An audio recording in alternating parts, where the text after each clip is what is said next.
Hello, my name is Nancy, and I'm from the ASU-N Adult Education, and we're going to be doing a math class again today. We're going to be looking at the volume of cones, cylinders, and spheres. The objective is to apply the formulas for the volume of these cones, cylinders, and spheres and use them in real-world and mathematical problems. Okay, let's look at the formulas. We have the formula of a volume of a cone, a cylinder, and a sphere. The variable r represents radius and is the distance from the center of the base to the perimeter. The radius is half of the diameter, and h represents the height, and the volume is measured in cubic units. First, we're going to look at this problem, finding the volume of a cone. The ice cream cone has a height of 6 inches and a diameter of 2. What's the volume of the cone?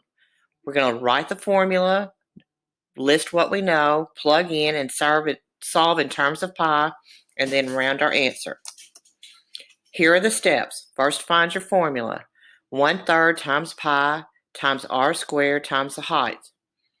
Okay, we know that the diameter is 2 and the height is 6, but we don't need the diameter, so we're going to take 2 divided by 2, and so my radius is 1. Next, step 3, we're going to plug in 1/3 times pi times 1 squared. Remember, 1 squared equals 1, and then times the height is 6. So my answer is 2 pi. And then when I multiply 2 times pi, I get my answer is 6.28. The next one, finding the volume of a cylinder. The volume of the paint can with a diameter of 10 inches and a height of 12 inches. Follow these 4 steps. Write the formula. Pi times r squared times the height. What do we know? We know the diameter is 10 and the height is 12, but we need the radius. So once again, we're going to take 10 divided by 2, and the radius is 5. Next step, plug in. Pi times 5 squared times 12 equals 942.47, and we're going to round that to 942. Next, finding the volume of a sphere. The basketball has a diameter of 10 inches. What is the volume of the basketball? Write out the formula. What do we know? Plug in and round the answer.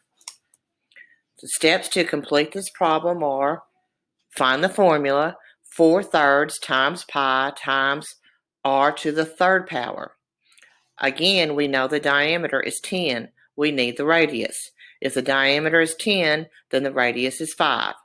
We're going to plug in 4/3 times pi times 5 to the 3rd power equals 523.33, and that will be our answer. Questions?